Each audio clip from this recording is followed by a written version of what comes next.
Hi friends, welcome to TNPSC cookies. நான் உங்கள் பாலா பேசுகிறேன். இன்றைக்கி வந்து நம்ம என்ன பார்க்க போகிறோம்னா, டிஎன்பிஎஸ்சி குரூப் 2 குரூப் டிஏவோட மெயின்ஸ் மாடல் கொஸ்டின் பேப்பர் வந்து நம்ம இந்த வீடியோவில் வந்து பார்ப்போம். இந்த மெயின்ஸ் மாடல் கொஸ்டின் பேப்பர் வந்து உங்களுக்கு எங்கே இருக்குது அப்படின்னு பார்த்தீங்கன்னா, மெயின்ஸ் மாடல் கொஸ்டின் பேப்பர் வந்து எங்கே இருக்குதுன்னு பார்த்தீங்கன்னா, ஐஏஎஸ் எக்ஸாமில் வந்து கேட்பாங்க. இந்த ஐஏஎஸ் எக்ஸாமில் வந்து 60 to 70% ஓகேவா, 70% இந்த குரூப் 2 குரூப் டியோட மெயின்ஸ் கொஸ்டின் பேப்பர் மாதிரி தான் வந்து இருக்குது. ஸோ நம்ம இதை வச்சு கம்பேர் பண்ணி குரூப் 2 குரூப் டிஏ மெயின்ஸ் எக்ஸாமோட கொஸ்டின் பேப்பர் வந்து எப்படி இருக்கும், நம்ம வந்து எப்படி ஆன்சர் வந்து பண்ணணும் அப்படின்ட்டு நான் உங்களுக்கு இந்த வீடியோவில் வந்து டீட்டெயில்டாக வந்து சொல்லித்தரேன். இந்த வீடியோ வந்து முழுமையாக பாருங்கள். டிஎன்பிஎஸ்சி குரூப் 2 குரூப் டிஏக்கு ப்ரிப்பேர் பண்ண எல்லாருக்குமே வந்து ரொம்ப யூஸ்ஃபுல்லாக இருக்கும். அது போக இப்போவே நான் மெயின்ஸுக்கு ப்ரிப்பேர் பண்ண ஸ்டார்ட் பண்ண போகிறேன் அப்படின்னு நினைக்கிறவங்களுக்கு யூஸ்ஃபுல்லாக இருக்கும். பிற்காலத்தில் மெயின்ஸ்க்கு நான் படிச்சுக்கிடும் அப்படின்னு நினைக்கிறவங்களுக்கும் இந்த வீடியோ யூஸ்ஃபுல்லாக இருக்கும். ஸோ காம்படிட்டிவ் எக்ஸாம் குரூப் 2க்கு ப்ரிப்பேர் பண்ணக்கூடிய எல்லாருமே வந்து இந்த வீடியோ வந்து பார்க்கலாம். ஓகே, இப்போ நம்ம group 2 group DA mains model question பேப்பரை வந்து பார்ப்பதற்கு முன்னாடி நம்ம என்ன பண்ண போகிறோம்னா, இந்த குரூப் 2 குரூப் டிஏவோட சிலபஸ் வந்து என்னது, இதுக்கு எங்கே வந்து வேர் டு ஸ்டடி வந்து இருக்குது, எப்படி வந்து ப்ரிப்பேர் பண்ணலாம் அப்படின்ட்டு ஒரு ஷார்ட்டாக வந்து நான் உங்களுக்கு சொல்லியிருந்தேன். ஓகேவா, அதுக்கப்புறம் வந்து நம்ம மாடல் கொஸ்டின் பேப்பரை பார்த்துட்டு இந்த வீடியோ வந்து முடிச்சுக்கலாம். ஓகே, இந்த குரூப் 2 குரூப் டிஏவோட எக்ஸாம் பேட்டர்னை பொறுத்த வரைக்கும் 2 தாள் இருக்குது. தாள் 1 வந்து டிரான்ஸ்லேஷன் மொழிபெயர்ப்பு, தாள் 2 வந்து என்னென்னா இது ஓகேவா, ஒரு 5 ஹெட்டிங் கொடுத்துருப்பாங்க, அதில் இருந்து நம்ம எழுதணும். ஓகே, இப்போ தாள் 1 வந்து ஃபஸ்ட்டு பார்ப்போம். தாள் 1 10ஆம் வகுப்பு தரம் எஸ்எஸ்எல்சி ஸ்டாண்டர்டு. இதோட டைமிங் வந்து 1.5 மணி நேரம். இது வந்து ஒரு டிரான்ஸ்லேஷன் மொழிபெயர்ப்பு பகுதி. இதில் வந்து தமிழ் டு இங்கிலீஷ் டிரான்ஸ்லேஷன் இருக்குது, இங்கிலீஷ் டு தமிழ் டிரான்ஸ்லேஷன் இருக்குது, தமிழிலிருந்து ஆங்கிலத்துக்கு மொழிபெயர்த்தல், ஆங்கிலத்திலேருந்து தமிழுக்கு மொழிபெயர்த்தல், தமிழ் டு இங்கிலீஷ் டிரான்ஸ்லேஷன் 2 கேள்வி, இங்கிலீஷ் டு தமிழ் டிரான்ஸ்லேஷன் 2 கேள்வி. ஒவ்வொரு கேள்விக்கும் வந்து 25 மதிப்பெண்கள். ஸோ 50-50 ஓகேவா, 2 சேர்த்து 100 மதிப்பெண்கள். இந்த 100 மதிப்பெண்களில் நீங்கள் குறைந்தபட்சம் 25 மதிப்பெண் எடுத்தே ஆகணும். ஓகேவா, இந்த 25 மதிப்பெண்கிறது உங்களுக்கு குவாலிஃபைங் மார்க். நீங்கள் இந்த 25 மதிப்பெண் எடுத்தால் தான் உங்களோட தாள் 1 பாஸ்ன்னு அர்த்தம். ஓகேவா, தாள் 1இல் குறைந்தபட்ச மதிப்பெண் பெறாத தேர்வுகளின் தாள் 2 விடைத்தாள் மதிப்பிடப்படாது. ஓகேவா, இதில் நீங்கள் 100க்கு 25 மார்க் கண்டிப்பாக எடுத்தே ஆகணும். நீங்கள் 100க்கு 25 மார்க் எடுத்தால் தான் உங்களோட பேப்பர் 2 வந்து திருத்தப்படும். இல்லைன்னா உங்களோட பேப்பர் 2 வந்து திருத்தப்படாது. நீங்கள் பேப்பர் 1 டிரான்ஸ்லேஷன் பகுதியை வந்து சரியாக பண்ணலை, ஃபெயில் ஆகிட்டிங்கன்னா, நீங்கள் பேப்பர் 2 எவ்வளோ சூப்பராக எழுதியிருந்தாலும் நீங்கள் பேப்பர் 2 வந்து உங்களோட திருத்த கூட மாட்டாங்க, பார்க்க கூட மாட்டாங்க, அப்படியே அந்த கெட்டை வந்து கழித்து வச்சுருவாங்க. ஓகேவா, இதை வந்து ஃபஸ்ட்டு வந்து நீங்கள் மனசில் வச்சுக்கோங்க. செகண்ட் பாயிண்ட் வந்து என்னென்னா, இதில் எடுக்கக்கூடிய இந்த மொத்த மதிப்பெண் இந்த 100ல் 25 குவாலிஃபையிங் மதிப்பெண். நீங்கள் இதில் வந்து 80 மதிப்பெண் எடுத்தாலும் கூட உங்களுக்கு யூஸ் கிடையாது. ஏன்னா இது வந்து ஒரு குவாலிஃபையிங் மார்க். இதை வந்து உங்களுடைய மெயின்ஸ் மார்க்கில் வந்து சேர்க்க மாட்டாங்க. இதில் வந்து நீங்கள் பாஸ் பண்ணால் போதும், குவாலிஃபை ஆனால் வந்து போதுமானது, அவ்வளோதான். ஓகேவா, இதோட மார்க்கை வந்து உங்களுக்கு இங்கே பகுதி 2ல் தாள் 2ல் வந்து சேர்க்க மாட்டாங்க. தாள் 2 வந்து 300 மதிப்பெண். இந்த 300 மதிப்பெண் தான் வந்து உங்களுக்கு வேலையை வந்து நிர்ணயிக்க செய்யக்கூடியது. ஓகேவா, தாள் 1ல் உள்ள 100 மதிப்பெண் வந்து உங்களுக்கு தாள் 2ல் வந்து ஆட் பண்ண மாட்டாங்க. இது வந்து வெறும் குவாலிஃபையிங் மார்க் தான். 25 மார்க்குங்கிறது குவாலிஃபையிங் மார்க்.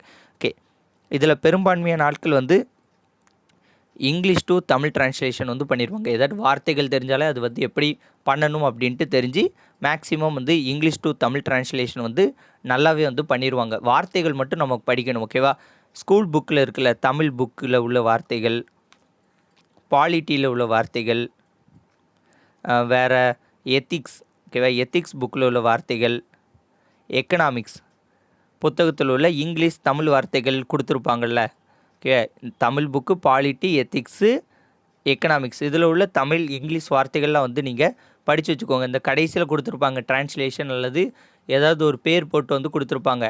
அந்த வார்த்தைகள் ஃபுல்லாத்தையும் வந்து படித்து வச்சுக்கோங்க. அந்த வார்த்தைகள் எல்லாமே வந்து முக்கியம். அந்த வார்த்தையை பேஸ் பண்ணி தான் வந்து இந்த டிரான்ஸ்லேஷன் வந்து மேக்ஸிமம் இருக்கும். அது போக உங்களுக்கு இங்கிலீஷ் டு தமிழ் டிரான்ஸ்லேஷன் நீங்கள் ஓரளவுக்கு கரெக்டாக எழுதிடுவீங்க. தமிழில் வந்து உங்களுக்கு டென்ஸ் வந்து கரெக்டாக தெரியும். ஓகேவா, இறந்த காலமாக நிகழ்காலமாக அப்படின்ட்டு தெரியும். இங்கே வந்து டென்சஸ் வந்து உங்களுக்கு சரியாக வந்து தெரியாது. ஓகேவா, ப்ரெசன்ட் டென்ஸில் கொடுத்துருக்காங்களா, பாஸ்ட்டில் கொடுத்துருக்காங்களா, ஃப்யூச்சரில் கொடுத்துருக்காங்களா. இப்போ உதாரணத்துக்கு கங்கன்யான், ஓகேவா, கங்கன்யான் செலுத்தப்பட போகிறது. ஓகேவா, கங்கன்யான் திட்டம் 2021 விண்ணில் ஏவப்படும் அப்படின்னு ஏதோ ஒரு இருக்குது, ஃப்யூச்சரில் கொடுத்துருக்கு. நம்ம ஃப்யூச்சர்லனா வில்லு போட்டு லான்ச்சிங் வில் பி லான்ச்சிங் அப்படின்னு போடணும். நம்ம அதுக்கு பதிலாக லான்ச்சுடு அப்படின்னு போட்டுட்டோன்னா நம்ம அங்கே இதெல்லாம் வந்து அவ்வளோ மார்க் குறைக்க மாட்டாங்க. இருந்தாலும் வந்து நீங்கள் டென்சஸ்லாம் கொஞ்சம் தெரிஞ்சு பண்ணிக்கிட்டிங்கன்னா ரொம்ப யூஸ்ஃபுல்லாக இருக்கும். Tamil to English translation, English to Tamil ட்ரான்ஸ்லேஷனில் வந்து கீவேர்ட்ஸ் தாங்க முக்கியம். ஓகேவா? நீங்கள் ஒரு குறிப்பிட்ட அளவுக்கு கரெக்டான கீவேர்ட்ஸ் வந்து எல்லாத்துக்குமே எழுதிட்டிங்கனாலே வந்து நீங்கள் பாஸ் பண்ணிடுவீங்க. டென்சஸ் வந்து செகண்டரி தான். ஓகேவா? முடிந்த அளவுக்கு டென்சஸோடு படிங்க. ஓகேவா? எனக்கு டென்சஸ்லாம் சரியாக வர மாட்டுக்கு அப்படின்னு நீங்கள் நினச்சிங்கன்னா கீவேர்ட்ஸ் மட்டும் நல்லா வந்து பார்த்து வச்சுக்கோங்க. ஓகேவா? அது வந்து Tamil book, economics, polity, ethics புக்கிலலாம் இருக்கும். அந்த வார்த்தைகள்லாம் பார்த்து வச்சுட்டுனாங்களே உங்களுக்கு இந்த ட்ரான்ஸ்லேஷன் பகுதி வந்து ஈஸியாக வந்து ஃபினிஷ் ஆகிரும். ஓகேவா? அடுத்தது தாள் 2. தாள் 2 வந்து டிகிரி ஸ்டாண்டர்டில் இருக்கும் 3 மணி நேரம். இந்த தாள் 2ல் வந்து நிறைய கொஸ்டின் வந்து எழுதணும். அதை ஃபஸ்ட்டே வந்து பார்த்துக்கோங்க. எத்தனை கொஸ்டின் பாருங்கள், 15 கொஸ்டின். ஓகேவா? 5 டாபிக் கீழே 3, 6, 9, 12, 15 கொஸ்டின் எழுதணும். 15 கொஸ்டின் 3 மணி நேரத்தில் வந்து எழுதி முடிக்கணும். 15 20 மார்க். ஓகேவா? எல்லாமே வந்து 20 மார்க் கொஸ்டின். ஓகேவா? 20 மார்க் கொஸ்டின். இதில் வந்து நீங்கள் எல்லா கொஸ்டினுமே அட்டன் பண்ணால் தான் வந்து பாஸ் பண்ண முடியும். ஸோ 15 கொஸ்டினையும் வந்து நீட்டாக வந்து ப்ரெசன்டேஷன் வந்து பண்ணணும். ஓகேவா? 15 கொஸ்டினில் மொதல் 10 கொஸ்டின் செம அழகாக எழுதிட்டு அடுத்த 5 கொஸ்டின் வந்து கிறுக்கி வச்சுருந்தா உங்களுக்கு இந்த 5 கொஸ்டினில் வந்து அதிக மதிப்பெண்கள் வந்து இழப்பீங்க. அதற்கு இது வந்து ஸ்கூல் எக்ஸாம் அதெல்லாம் கிடையாது. இன்ஜினியரிங் எக்ஸாமில் வந்து நீங்கள் மொதல் 10 பக்கம் நல்லா எழுதுனா போதும், கடைசியில் என்ன எழுதியிருந்தாலும் மார்க் போட்டுருவாங்க. இங்கே வந்து அந்த மாதிரி இருக்காது. மொதல் 15 கொஸ்டின் எழுதுறீங்கன்னா 15 கொஸ்டினுமே வந்து ரொம்ப நீட்டாக பெர்ஃபெக்டாக வந்து ப்ரெசன்டேஷன் வந்து பண்ணணும். மொதல் 10 கொஸ்டின் வந்து நம்ம நல்ல நீட்டாக பெர்ஃபெக்டாக வந்து ப்ரெசன்டேஷன் பண்ணாலும் நீங்கள் இந்த 5 கொஸ்டின் குதறி வச்சுருந்தீங்கன்னா உங்களுடைய மார்க் வந்து நீங்கள் அதிகமாக வந்து இழக்க வேண்டியிருக்கும். ஸோ அதை வந்து பார்த்துக்கோங்க. ஓகேவா? இந்த மெயின்ஸு, ஓகேவா, இந்த குரூப் 2 மெயின்ஸு எக்ஸாமை பொறுத்த வரைக்கும் இந்த 3 மணி நேரத்தில் நம்ம எப்படி இந்த 15 கேள்விகள் வந்து எழுத போகிறோம் தெளிவாக அப்படின்னு தான் வந்து ரொம்ப முக்கியம். அதுபோக இதோட மொத்த மதிப்பெண் 300 மதிப்பெண். இந்த 300 மதிப்பெண் தான் வந்து உங்களுக்கு ஃபைனலில் வந்து ஆட் ஆகும். ஓகேவா? குரூப் 2னா வந்து உங்களுக்கு இந்த 300 மதிப்பெண் ப்ளஸ் இன்டர்வியூ மார்க்கு. குரூப் 2ஏனா வந்து உங்களுக்கு இந்த 300 மதிப்பெண் மட்டும்தான், இன்டர்வியூ மார்க் வந்து கிடையாது. ஓகேவா? இன்டர்வியூ மார்க் வந்து 40 மார்க். குரூப் 2னா வந்து 340 மார்க்கு. ஓகேவா? குரூப் 2னா 340 மார்க்கு. குரூப் 2ஏனா இந்த 300 மார்க் மட்டும்தான். இதில் பாருங்கள், இப்பகுதி முழுவதும் தமிழ் அல்லது ஆங்கிலத்தில் மட்டுமே பதில் அளிக்க வேண்டும். இந்த பேப்பர் வந்து எப்படின்னா நீங்கள் தமிழ் சூஸ் பண்ணிங்கன்னா ஃபுல் வார்த்தையும் தமிழில் தான் இருக்க வேண்டும். நீங்கள் இங்கிலீஷில் சூஸ் பண்ணிங்கன்னா ஃபுல் வார்த்தைகளும் இங்கிலீஷில் தான் இருக்க வேண்டும். எனக்கு இந்த வார்த்தைக்கு இங்கிலீஷில் தெரியல அல்லது இந்த வார்த்தைக்கு தமிழில் தெரியல அப்படின்ட்டு நீங்கள் எழுதக்கூடாது. So Tamil R English full and full அதில் தான் எழுதணும். தாள் 1இல் பெறும் மதிப்பெண் தேர்விற்கு கணக்கில் எடுத்துக்கொள்ளப்படாது. ஓகேவா? அது வெறும் குவாலிஃபையிங் மார்க் தான் தேர்வுக்கு. ஓகேவா? மதிப்பெண் மார்க் மெரிட் லிஸ்ட்டில் வந்து எடுத்துக்கொள்ளப்படாது. 2ஆம் தாளில் பெறும் மதிப்பெண் மட்டுமே தர நிர்ணயத்துக்கு எடுத்துக்கொள்ளப்படும். உங்களுக்கு ஃபைனலாக வரக்கூடிய ரேங்க் லிஸ்ட்டில் வந்து இந்த 2வது தாளில் வந்து எவ்வளோ மார்க் அப்படின்ட்டு இதை பார்த்து தான் வந்து உங்களுக்கு ரேங்க் லிஸ்ட்டை வந்து கொடுப்பாங்க. இதில் வந்து என்னென்ன தாள்லாம் இருக்குன்னு லைட்டாக பார்த்துருவோம். சுருக்கி வரைதல். ஓகேவா? சுருக்கி வரைதல் இங்கிலீஷில் வந்து என்னது? Precious writing. ஓகே, சுருக்கி வரைதல் இங்கிலீஷில் வந்து ப்ரீசியஸ் ரைட்டிங். பொருள் உணர்திறன். சுருக்கி வரைதல்னால் எப்படி இருக்கும்னா உங்களுக்கு ஒரு 3 பேராகிராஃப் கொடுத்துருப்பாங்க. அதை வந்து நீங்கள் ஒரு பேராகிராஃபில் வந்து சுருக்கி கரெக்டாக எழுதணும். ஓகேவா? பொருள் உணர்திறன் இதெல்லாம் வந்து நான் உங்களுக்கு அந்த மாடல் கொஸ்டின் பேப்பர் வச்சு நல்ல டீட்டெயில்டாக சொல்லித்தரேன். பொருள் உணர்திறன். ஓகேவா? காம்ப்ரிஹென்ஷன். ஓகேவா? காம்ப்ரிகேஷன் கிடையாது, காம்ப்ரிஹென்ஷன். அடுத்தது சுருக்க குறிப்பிலிருந்து விரிவாக்கம் செய்தல், கின்ஸ் டெவலப்பிங்.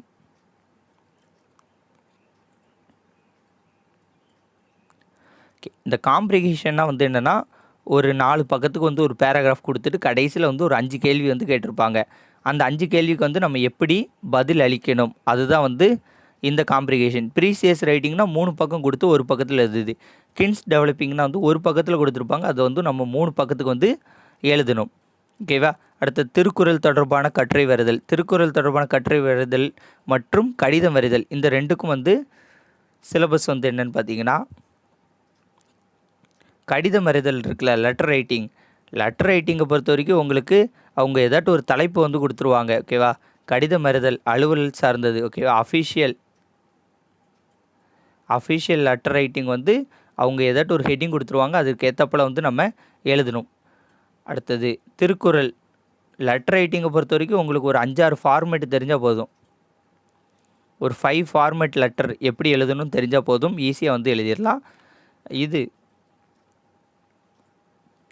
திருக்குறளை பொறுத்த வரைக்கும் இந்த தலைப்பு தான். மதச்சார்பற்ற தனித்தன்மையுள்ள இலக்கியம், அன்றாட வாழ்வியலோடு தொடர்புடைய தன்மை, மானுடத்தின் மீதான திருக்குறளின் தாக்கம், திருக்குறள் மாறாத விளிம்புகளும், சமத்துவம், மனிதநேயம் முதலியானவை, சமூக அறிவியல் பொருளாதார நிகழ்வில் திருக்குறளின் பொருத்தப்பாடு, திருக்குறளில் தத்துவ கோட்பாடுகள். இது எல்லாமே வந்து உங்களுக்கு ப்ரிலிம்ஸ் எக்ஸாமில் உள்ள அதே சிலபஸ் தான்.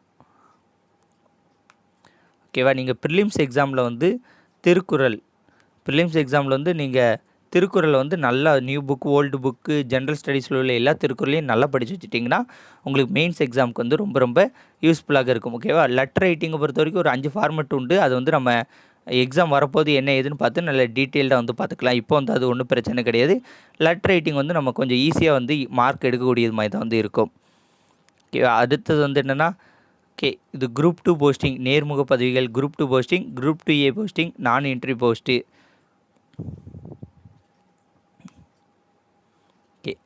அவ்வளோதான். இதில் வந்து 340 மார்க்குக்கு வரும், 340 மார்க் வரும். இதில் வந்து 300 மார்க்குக்கு வரும். ஆனால் இந்த ரெண்டையும் வந்து கம்பைன் பண்ணிட்டாங்க. எப்படி வந்து செலெக்ஷன் ப்ராசஸ் இருக்க போகுதுன்னு தெரில. ஓகேவா? இதுதான் வந்து நம்மளுடைய சிலபஸ் மற்றும் இதற்கு அடுத்தது இந்த சிலபஸ் பற்றி இன்னும் ஒரு சில பாயிண்ட்ஸ் மட்டும் சொல்லியிருந்தேன். இந்த இருக்குல்ல, இதான் வந்து நம்ம படிக்கக்கூடிய ஹெட்டிங்ஸ். இப்போ நம்ம பார்த்தோம்ல, சுருக்க குறிப்பிலிருந்து விரிவாக்கம் செய்தல், சுருக்கி வரைதல், பொருள் உணர்திறன், இந்த 3க்குமே மற்றும் டிரான்ஸ்லேஷன் இதில் வந்து தெளிவாக கொடுத்துருப்பாங்க பாருங்கள். இப்பாடத்திட்டம் தாள் 1, ஓகேவா? டிரான்ஸ்லேஷன் பகுதியில் உள்ள 2 தாளுக்குமே Tamil to English translation, English to Tamil டிரான்ஸ்லேஷனுக்கு வந்து கீழே உள்ளது தான் சிலபஸ். அது போக தாள் 2 பேப்பர் 2ல் உள்ள மொதல் 3 heading, precis writing, comprehension, hints developing, இந்த 3 ஹெட்டிங்க்குமே வந்து கீழே உள்ள சிலபஸ் தான் வந்து அப்படின்ட்டு சொல்லியிருக்காங்க. இந்த 3 ஹெட்டிங்கும் பாருங்களேன். தமிழர் நாகரிகத்தின் தோற்றமும் வளர்ச்சியும் செவ்வியல் காலம் முதல் இக்காலம் வரை. 2வது பாயிண்ட், தமிழ் வளர்ச்சியில் சங்ககால இலக்கியமும் வரலாற்று சான்றுகளும். அடுத்த 3வது கேள்வி, 3வது பாயிண்ட் வந்து என்னென்னா, தமிழ்நாட்டின் இசை மரபு, நாட்டுப்புற இசை, நாட்டுப்புற நடனம், நாட்டுப்புற இசைக்கருவிகள், நாட்டுப்புற நாடகங்கள், செவ்வியல் காலம் தொடங்கி பின் நவீன காலம் வரை அதன் மாறுபாடுகள். அடுத்த 4வது வந்து நாடகக்கலை, வீதி நாடகம், நாட்டார் அரங்கம், மரபு வழியிலான நாடக யுத்திகள். 5வது வந்து சமூக பொருளாதார வரலாறு, கடல் கடந்த வணிகம், சங்க இலக்கியங்கள், சான்றுகள், பட்டினப்பாலை முதலியன. ஓகேவா? இதுக்கு ஃபுல்லாகவே வந்து நீங்கள் தட்சிணாமூர்த்தி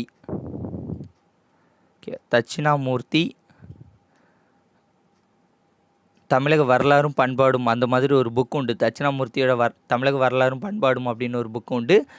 அடுத்தது வந்து பாக்கியமேரி. இந்த புக்கெலாம் வந்து நீங்கள் ரெஃபர் பண்ணிங்கன்னா யூஸ்ஃபுல்லாக இருக்கும். இதெல்லாம் வந்து ரெஃபரன்ஸ் புக்கு. இந்த ரெஃபரன்ஸ் புக்குக்கு போகிறதுக்கு முன்னாடி நம்ம ஸ்கூல் புக்ஸ்லேயே இந்த கண்டென்ட் ஃபுல்லாகவே உண்டு. இந்த மொதல் 5 ஹெட்டிங்க்கு வந்து ஸ்கூல் புக்ஸில் உள்ள எத்திக்ஸ் புக் இருக்குல்ல, +1 எத்திக்ஸ், இந்திய அறிவியலும் பண்பாடும். ஓகேவா? இது வந்து தமிழில் மட்டும்தான் உண்டு. இந்திய அறிவியலும் பண்பாடும், அறிவியல் பண்பாடு. ஓகேவா? இந்த புக்கு வந்து ஃபஸ்ட்டு படிச்சுக்கலாம். அதுக்கப்புறம் சுரேஷ் ஐஎஸ் அகாடமியில் உள்ள யூனிட் 8, சுரேஷ் ஐஎஸ் அகாடமியில் உள்ள யூனிட் 8 புத்தகத்துலேயும் வந்து இந்த யூனிட் சம்மந்தம் வந்து நிறைய வந்து கொடுத்துருப்பாங்க. ஃபஸ்ட்டு எத்திக்ஸ் புக்கு, அடுத்து சுரேஷ் ஐஎஸ் அகாடமி யூனிட் 8 புத்தகம் இருந்தால் அதை வந்து ரீட் பண்ணிக்கலாம். அதற்கு பிறகு தான் இந்த தட்சிணாமூர்த்தி புக்கு, பாக்கியமேரி புக்கெலாம் வந்து அதற்கு அப்புறம் வந்து நீங்கள் ரெஃபர் பண்ணக்கூடிய புக்குகள். ஓகே? தட்சிணாமூர்த்தி, பாக்கியமேரிலாம் இதற்கு அப்புறம் வந்து நீங்கள் ரெஃபர் பண்ணக்கூடிய புக்குகள். ஓகே? இதெல்லாம் பண்ணிங்கன்னா உங்களுக்கு ரொம்ப ஈஸியாக இருக்கும். அந்த கண்டென்ட் வந்து உங்களுக்கு ஈஸியாக தெரியும். ஓகே, இப்போ ப்ரீசியஸ் ரைட்டிங் அப்படின்ட்டு ஒரு ஹெட்டிங் கொடுத்துருக்காங்கன்னா நீங்கள் நல்லா படிச்சிருந்தீங்கன்னா அதை கரெக்டான கோர் பாயிண்ட்ஸ் மட்டும் எடுத்து எழுத முடியும். அடுத்தது பாருங்கள், மீதி எல்லாமே வந்து பாலிட்டி ரிலேட்டடாக தான் வரும். இந்த இது எல்லாமே பகுத்தறிவு இயக்கங்கள், திராவிடர் இயக்கம், சுயமரியாதை இயக்கம், இது வந்து உங்களுக்கு தெரியும். பாலிட்டியில் 11th பாலிட்டியில் இதை பற்றி நிறைய கொடுத்துருப்பாங்க. அடுத்தது தமிழ்நாட்டின் சமூக பொருளாதார முன்னேற்றம் மற்றும் சமூக நலத்திட்டங்களை நடைமுறைப்படுத்துதல், சமூக சீர்திருத்த இயக்கங்களின் பங்குகள், இடஒதுக்கீடும் அதன் பயன்களும் தமிழ்நாட்டில் சமூக பொருளாதார வளர்ச்சியில் சமூக நீதி மற்றும் சமூக ஒற்றுமையின் பங்கு. ஓகே, இது எல்லாமே வந்து உங்களுக்கு ப்ரிலிம்ஸில் உள்ள டாபிக்ஸ் தான். பாலிட்டி, யூனிட் 9 எக்கனாமிக்ஸ், இதில் உள்ள டாபிக்ஸை தான் வந்து இங்கே வந்து கொஞ்சம் ஷார்ட்டாக முக்கியமானதெல்லாம் வந்து சொல்லியிருக்காங்க. அடுத்து பெண்ணியம், சமுதாயத்தில் பெண்ணியம், இலக்கியத்தில் பெண்ணியம், பல்வேறு கருத்துக்களும் பார்வைகளும். ஓகே, இது வந்து உங்களுக்கு தமிழ்லேயும் வரும்.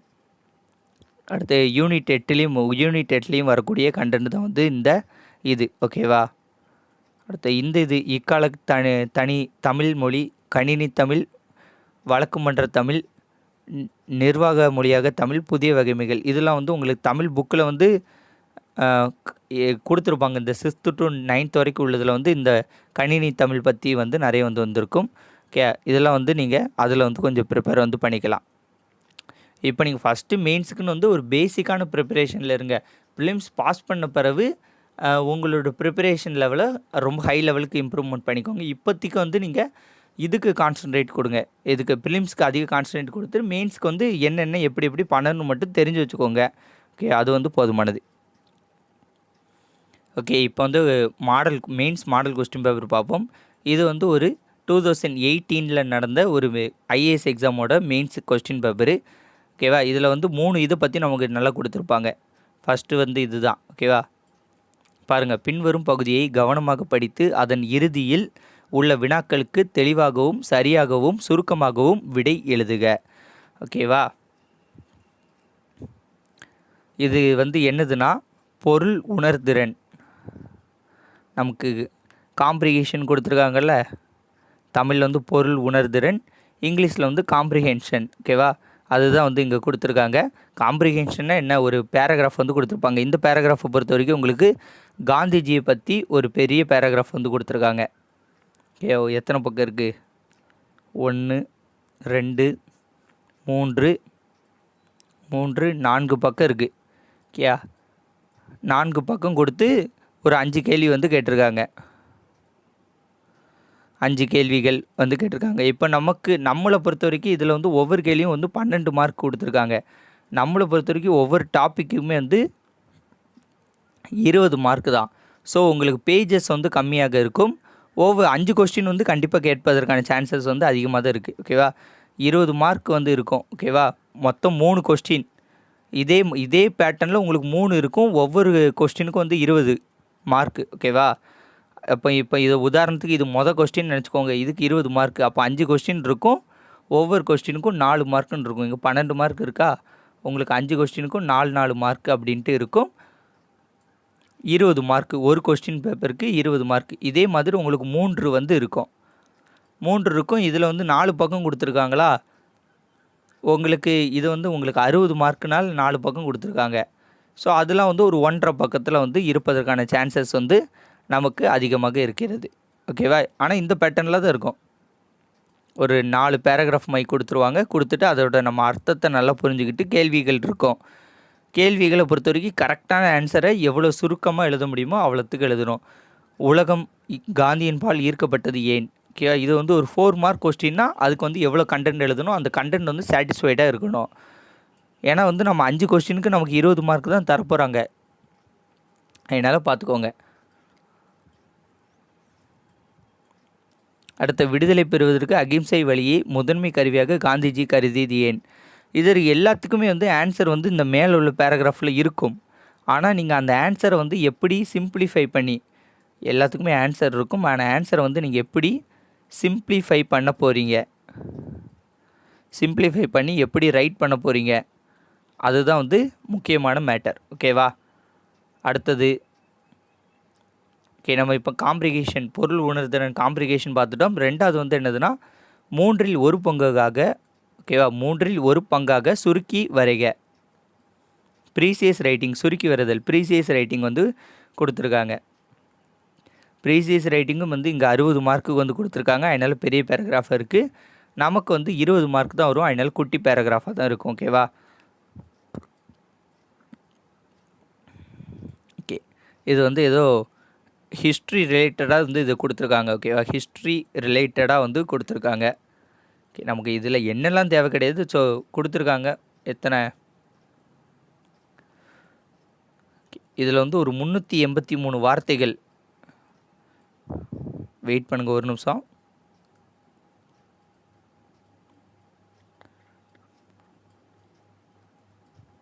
ஓகே, இதில் வந்து ஒரு 383 வார்த்தைகள் இருக்குது.